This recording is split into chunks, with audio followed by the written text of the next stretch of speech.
Hello everyone, this is London, England, and you're watching Talk British to me.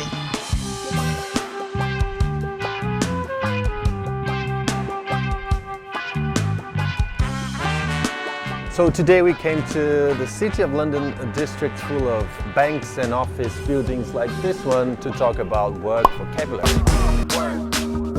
To help me out today, I brought Erin. Erin is a Londoner. Are you a Londoner? Yeah, I am. Erin is a Londoner and she works as a Senior administrator. In a job recruiter agency? Yep, in a financial recruitment agency. So she's perfect. Where are we and what is this? Right now, we are in the City of London, outside the Gherkin. It's called the Gherkin because of the shape. The City of London is the financial district of London, and it's where the main business goes on with banks, insurance companies, recruitment offices. So this is the very heart of London, and over the years it's expanded and expanded and expanded, but this is where the main business goes on. The first term is this one. This is very common in the UK to say 9 to 5. Oh, I've got a 9 to 5 job. 9 to 5 is like a common phrase to use if you work in an office Monday to Friday. It's not necessarily working 9 to 5. So, for example, I work 9 to half 5. Some people work 9 to 6. Or you might start a little bit later or start a bit earlier. It just means you work an office job. Do you take vacation or holiday? Well, we call it holiday here because we're not American. But it's the same as vacation, we just call it holiday over here. Most people who work 5 days a week in London will get around 25 to 28 days holiday a year.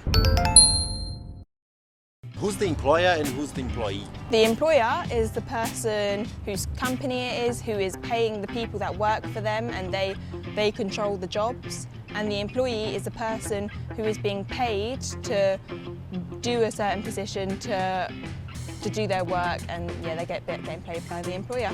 Yeah, the bosses.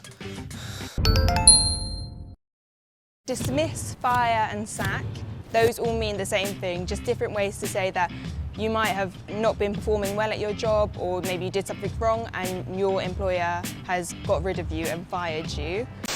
You're fired.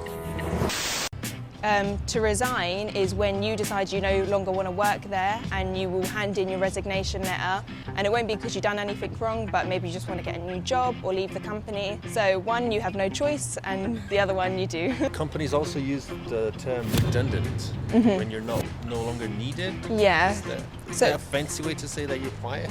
And basically, it's not because you may have done anything wrong in your role, and it's just because your role may no longer be needed. So especially when there's like the recession going on and there's not as much money, they might be seeing which jobs are more important and least important and just getting rid of the roles. Okay, but when the HR, also HR is a good one.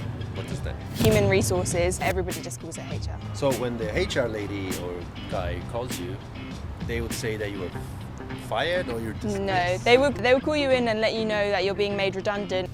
Don't make me redundant. Please. A day off is just when you might use one of your holiday days to just book a day off.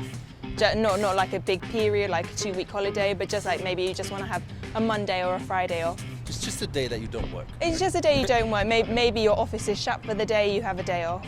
Work hard, play hard, work hard, play hard. So you would say, yeah, I'm calling in sick if you're genuinely sick. However, if you just wanted to have a day off and you wanted to pretend you're sick and you wanted to say it to your friend, you would say you were pulling a sickie. Do you do that often? No, I'm a model employee. Okay, now the difference between CV and resume. They are exactly the same. It's just CV is what we call it in England and resume is what they call it in America. Curriculum vitae. Just looking at this, checking it out. A notice period is either what you give your employer when you're resigning, so you would let them know I'm resigning, and you might have a 4-week notice period, so you have to work there for the next 4 weeks so they can find a replacement or something like that. And that varies from company to company. Yeah, some places it's 1 week, some places it's 3 months. It really varies. Last one. So a shift is just a phrase to describe how long you're working. So it's more commonly used if you're like a factory worker or something like that. So someone might do the night shift and someone does the day shift. Yeah, exactly. So it's just to describe the length of period that you're working. I think it's raining. It's starting to rain, so Work hard, play thanks hard. guys. Thanks Erin for having us. It's all right. Bye guys. See you next episode. Bye. This time.